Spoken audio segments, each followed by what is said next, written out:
Praise the lord. యేసుక్రీస్తు నామములో అందరికీ వందనాలు చెల్లిస్తున్నామండి. మరి ఈరోజు ఒక చిన్న మాట మనం మాట్లాడుకుందాం. బైబిల్ గ్రంథంలోంచి 8వ కీర్తనల గ్రంథంలోంచి కీర్తనల 8వ భాగం దావీదు కీర్తన. ఇందులో మొదటి వచనం నుంచి మనం చదువుకున్నట్లయితే చివరి వచనం, ఇందులో మొత్తం 9 వచనాలే ఉంటాయి. ఈ భాగం ఫస్ట్ వచనం నుంచే యెహోవా మా ప్రభువా, ఆకాశంలో నీ మహిమ కనపరచువాడా, భూమి అంతటా నీ నామం ఎంత ప్రభావం కలది, శత్రువులను పగదీర్చుకుని వారిని మాన్పివేటకై నీ విరోధులను బట్టి బాలుల యొక్కయో చంటి పిల్లల యొక్కయో స్తుతుల మూలమున నీ ఒక దుర్గమును స్థాపించి ఉన్నావు. నీ చేతి పని అయిన నీ ఆకాశములను నీవు కలుగజేసిన చంద్ర నక్షత్రములను నేను చూడగా, నీవు మనిషిని జ్ఞాపకం చేసుకుంటకు వాడు ఏ పాటివాడు, నీవు నరపుత్రుని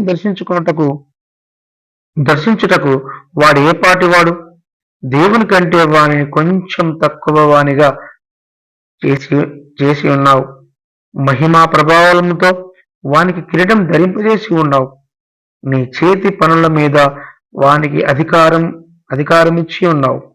గొర్రెలన్నింటినీ, ఎడ్లన్నింటినీ, అడవి మృగములను, ఆకాశ పక్షులను, సముద్ర మత్స్యములను, సముద్ర మార్గములలో సంచరించు వాటన్నిటినీ వాని పాదముల కింద నీవు ఉంచి ఉన్నావు. యెహోవా మా ప్రభువా, భూమి ఎంతటా నీ నామం ఎంత ప్రభావం కలది. చూడండి, ఈ వాక్య భాగం మనం చదువుకున్న దానిలో ఈ 9 వచనాల్లో కూడా దేవుడు మనిషిని బట్టి, మనిషినికి చూపించిన ప్రేమను బట్టి తెలియజేస్తుంది. మనిషికి ఇచ్చిన స్థానాన్ని బట్టి తెలియజేస్తుంది. అంటే దేవుణ్ణి ఇంతగా చూడండి, 4వ వచనంలో 2వ లైన్లో, నీవు నరపుత్రుని దర్శించుటకు వాడు ఏ పాటి వాడు. సర్వ సృష్టికర్త అయిన దేవుడు నరులైన మనుషులను దర్శించుటకు, అంటే ఆ నరుని పైన దృష్టి పెట్టడానికి ఏ పాటి వాడు. నరుడు సర్వ సృష్టికర్త, ఆకాశం నా సింహాసనం, భూమి నా పాదపీఠమని సెలవిచ్చిన దేవుడు, మరి ఆ భూమి తన పాదపీఠమైన భూమి పైన నివసిస్తున్న మనుషులమైన మనం, దుమ్ము ధూళి లాంటి వారైన మనం, మరి ఆయన దృష్టిలో ఆయన మన పైన దృష్టి పెట్టడానికి ఎంత ప్రేమ పొందుకున్నాం. మనం అనుకుంటాం మన ఇష్టానుసరంగా మనం బతుకుతూ, మన ఇష్టానుసరమైన మనకి ఆలోచన వచ్చిన ప్రతి ఒక్కటి చేసుకుంటూ పోతూ, ప్రతి ఒక్క దానికి మనం భయపడుతుంటాం. ప్రతి ఒక్క విషయంలో మనం భయపడుతూనే ఉంటాం. కానీ ఇక్కడ దేవుడు ఏమంటున్నాడంటే, నీ చేతి పనుల మీద వానికి అధికారం ఇచ్చి ఉన్నావు. చూడండి, దేవుడు చేసిన చేతి పనులు, ఆయన చేసిన ప్రతి ఒక్కటి, 6 రోజుల్లో సర్వ సృష్టిని సృష్టించాడు కదా ఆయన. ఈ సృష్టిలో ఉన్న యావత్తు కూడా,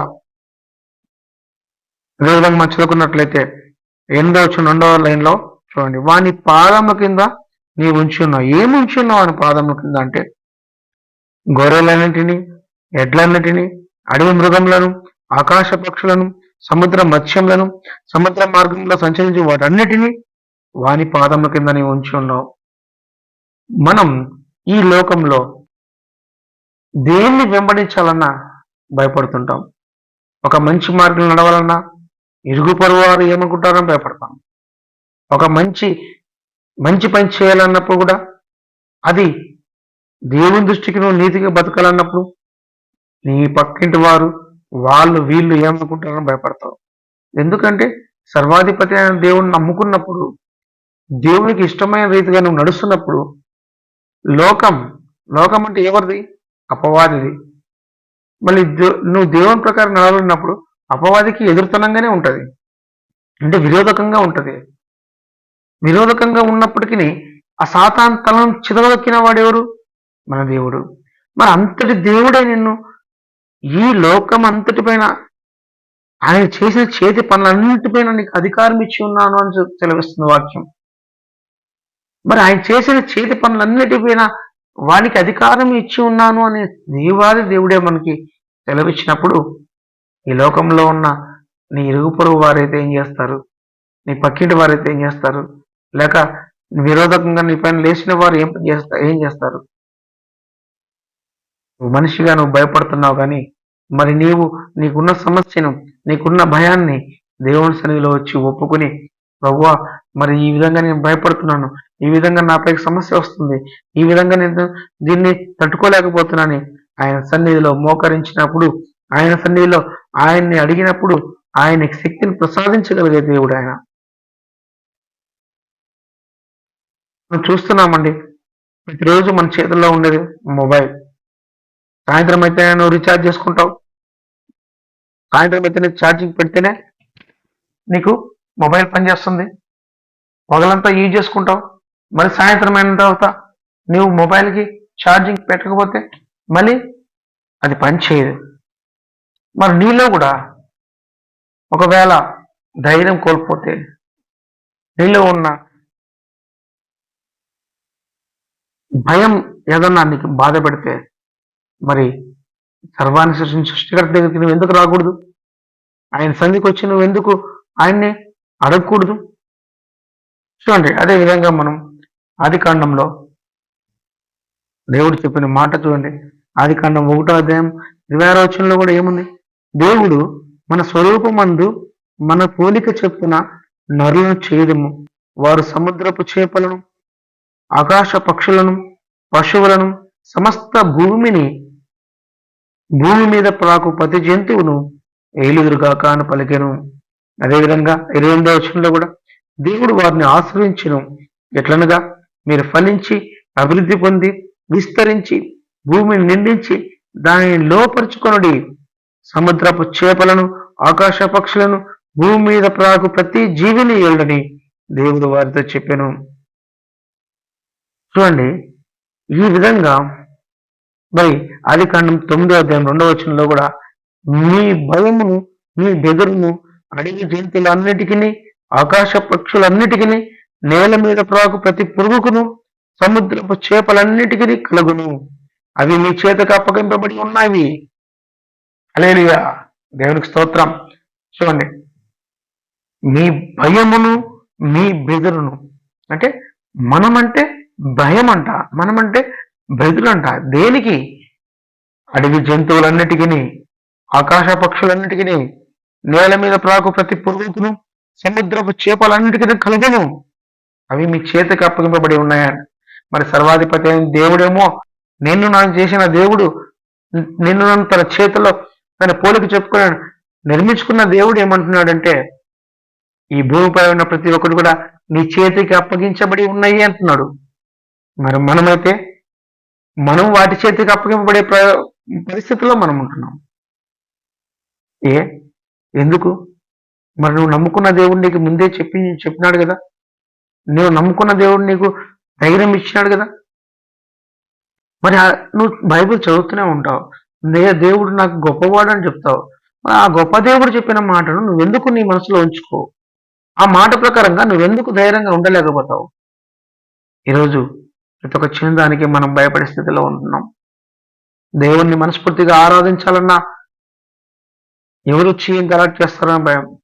వీధుల్లో ఎవరికన్నా నశించిపోతున్న వారికి, నలిగిపోతున్న వారికి, లోకానుసారమైన అలవాట్లలో పడి నాశనం అయిపోతున్న వారికి దేవుని సువార్తను అందించాలంటే ఎవరు వచ్చి కొడతారో అని భయపడుతున్నాం, ఎవరు వచ్చి ఏం చేస్తారో అని భయపడుతున్నాం, ఎవరో వచ్చి ఏ రకంగా హింస పెడతారో అని భయపడుతున్నాం. నువ్వు నమ్ముకున్న దేవుడు ఏమంటున్నాడు? వీటన్నిటిని నీ చేతికి అప్పగించబడి ఉన్నాయి అంటున్నాడు. మరి అప్పగించబడి ఉన్నాయన్నప్పుడు మరి నీ చేతిలో ఉన్నవి వాటి గురించి నువ్వు ఎందుకు భయపడాలా? అంటే ఆయన మాట నువ్వు నమ్మకమున పెట్టుకుండాలా, లేదంటే ఆయన ఇచ్చిన మాటను పొందుకునేకి నీకు అంత విశ్వాసమన్నా లేకుండా ఉండాలా? బైబిల్లో ఒక మాట చెప్తుంది, నమ్ముట నీ వల్లనైతే నమ్మవానికి సమస్తము సాధ్యమే అని సెలవిస్తుంది. మరి నమ్మకం ఉన్నప్పుడు ఆయన చెప్పిన ప్రతి ఒక్క మాట కూడా నీవు విశ్వాసం ఉంచి ఆ మాట ప్రకారంగా జీవించడానికి నీ మనసును సిద్ధపరచుకున్నట్లయితే మరి ఆ దేవుడు చెప్పిన మాట ప్రకారంగా నువ్వు జీవించడానికి ఏది కూడా నిన్ను భయపెట్టడానికి ఏది కూడా నీ దగ్గరికి రాదు. అంతెందుకండి, భయపెట్టడానికి నీవు ఈ బంగారు ప్రతిమకి మొక్కకపోతే నిన్ను మండుచున్న అగ్నిగుండంలో వేస్తారని రాజు ప్రకటించారు. శద్రక్ మెషక్ అబేద్నెగోలకి చెప్పినప్పుడు, ఆ రాజ్యంలో ప్రకటన చేసినప్పుడు మరి వీళ్ళు భయపడ్డారా? ఈ రాజ్యంలో తీసుకెళ్లి ఆ బంగారు ప్రతిమ మొక్కకపోతే తీసుకెళ్లి అగ్నిగుండంలో పడేస్తారు, అంటే ప్రాణాన్ని తీసివేస్తారు, చంపేస్తారు, కాల్చి వేస్తారని చెప్పినప్పటికీ వారు భయపడ్డారా? వారు నిజంగా నమ్మారు. వారు నిజంగా దేవుని మహిమను చూశారు. నిజమైన దేవుడని వారి హృదయ అంతరంగంలో నిలువెల్ల బలముతో నమ్ముకొని ఉన్నారు కాబట్టి వాళ్ళ అగ్నిగుండంలో వేస్తామన్నా సరే, సాక్షాత్తు ఆ రాజు దగ్గరికి తీసుకెళ్ళినప్పుడు ఆ రాజే మీరు ఎందుకు ఇలా చేయట్లేదు అన్నప్పుడు అతన్ని నెబుకద్నెజరు, ఇందుని బట్టి నీకు ప్రత్యుత్తరం ఇవ్వాల్సిన అవసరం మాకు లేదు అని అన్నట్టు. మరి ఇంతగా మన ముందున్న భక్తులు ఇంతగా దేవుని కోసమే నిలబడ్డారే, ఇంతగా దేవుణ్ణి మాటను పట్టుకుని నిలబడ్డారే, ఆయన మాట ప్రకారంగా నడిచారే.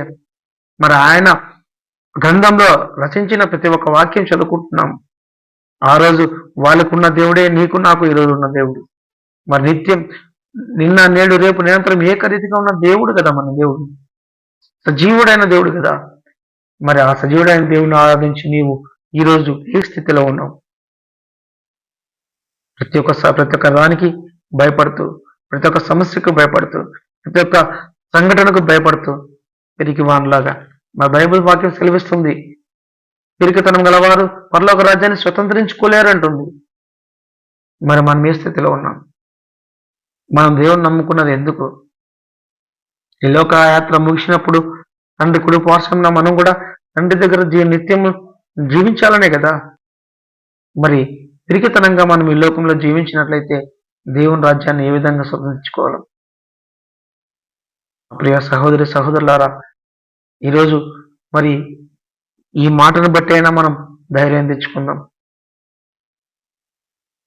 చూడండి, సముద్ర మార్గంలో సంచరించి వాటన్నిటిని వాని పాదముల కింద నీవు ఉంచి ఉన్నావు. దావీదు మహారాజు చెప్తున్నాడు, ఇంతగా నువ్వు ప్రేమించావా మనిషిని, మనిషికి ఇంతగా అధికారం ఇచ్చావా నువ్వు? ఎందుకు అంత అధికారం ఇచ్చాడు? ఆయన ప్రేమించాడు మనిషిని, ఎంతగానో ప్రేమించాడు. ఎంతగా ప్రేమించాడంటే సెలవులో తన ప్రాణం పెట్టినంతగా ప్రేమించాడు మనిషిని. అంతగా ప్రేమించిన మనిషిని, సెలవులో తన ప్రాణం పెట్టినంతగా ప్రేమించిన మనిషిని నేను చిక్కుల్లో వదిలేస్తాడా? ఇబ్బందుల్లో వదిలేస్తాడా? ఇరుకుల్లో వదిలేస్తాడా? నీ ప్రాణానికి ముప్పు కలిగిస్తాడా? ఎన్నటికీ నీ సాధ్యం కాదు. నీవు నశించిపోకూడదనే కదా దేవుడైన ఆయన ఆ పరలోక వైభవాన్ని విడిచిపెట్టకూడదని భాగ్యం ఎంచుకున్నాక సమస్తము విడిచిపెట్టి తను తాను రిక్తునుగా చేసుకొని భూలోకానికి యేసు ప్రభుగా వచ్చి శిలువలో బలి అయింది. ముఖంపై కారణంతగా ఉమ్ము వేయించుకుంది, తలపైన ముళ్ళ కీటం పెట్టించుకుంది, పక్కలో బల్లె పోటుతో పొడిపించుకున్నది, శరీరం అంతా దున్నబడినట్లుగా ముళ్ళ కొడాలతో కొట్టించుకున్నది. దేనికోసం? అంతేనా? మా చేతుల్లో కాళ్ళలో మేకలతో కొట్టబడి, ఈడవబడి, యెరూషలేము వీధుల్లో ఈడవబడి ఎంతో ఘోరాతి ఘోరంగా శిక్షించబడ్డాడే. మరి నీవు నేను చేసిన ప్రతి ఒక్క పాపమునకై, నీపైన నాపైన ఉన్న ప్రతి ఒక్క శాపమునకై ఆయన నలగొట్టబడ్డాడే. ఆయన ప్రాణాన్నే ఇవ్వడానికి సిద్ధపడ్డాడే. మరి ఈరోజు నేను విడిచిపెడతాడా? ఈరోజు ఏ సందర్భంలో అయినా సరే నేను విడిచిపెట్టగలడా? నిన్ను మరణానికి అప్పగిస్తాడా? నిన్ను ఇరుకులో ఇబ్బందుల్లో వదిలిపెడతాడా? ఎందుకు భయపడుతున్నావు? ఈ సర్వ సృష్టికి ఆయన చేసిన చేతి పనులన్నింటిపైన నీకు అధికారం ఇచ్చి ఉన్నానని దేవుడు సెలవిస్తున్నాడు కదా. మరి సాయంకాలం వేరే సమయంలో మరి ఆ దేవుని సన్నిధికి వచ్చి, ప్రభువా, ఇంతకాలం నేను భయముతో, ఇంతకాలం నేను వేదనతో, ఇంతకాలం నేను సమస్యలతో నలిగిపోయాను, కానీ నీవు నన్ను ఎంతగానో ప్రేమించిన దేవుడు నాకున్నాడని నేను నీపైన నమ్మకం పెట్టలేకపోతున్నాను. ఇంతవరకు నమ్మకం పెట్టలేక తండ్రి నిన్ను ఎంతో బాధ పెట్టాను తండ్రి. నేను పిరికివానిగా జీవించానన్నా, ప్రభా ఈ క్షణం నుంచి నీకోసం నేను నిలబడతాను తండ్రి.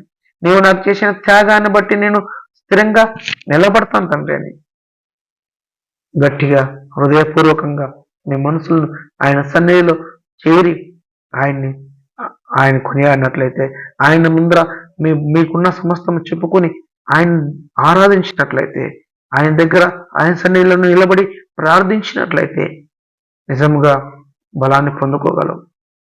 ఏ సమస్యనైనా సరే ఎదిరించడానికి శక్తి పొందుకోగలవు.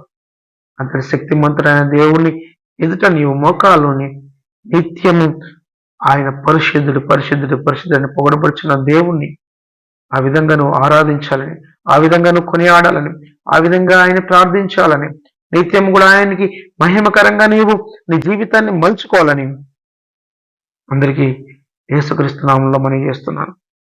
మరి అవును కదా, ఇంతవరకు నేను ఏదైనా జీవించాను కదా అని మీ మనసు మీరు ఆలోచన చేసుకున్నట్లయితే ఇప్పుడే మోకరించి, ఎక్కడున్న వాళ్ళు ఏ పనిలో ఉన్నా సరే ఇప్పుడే మీరు మోకరించి, అవును తండ్రి నేను తప్పు చేశాను ఆయన తండ్రి, ఇంతటి బలమైన దేవుడు నాకు తోడుగా ఉండగా నేను ప్రతి ఒక్క దానికి భయపడ్డాను నాన్న.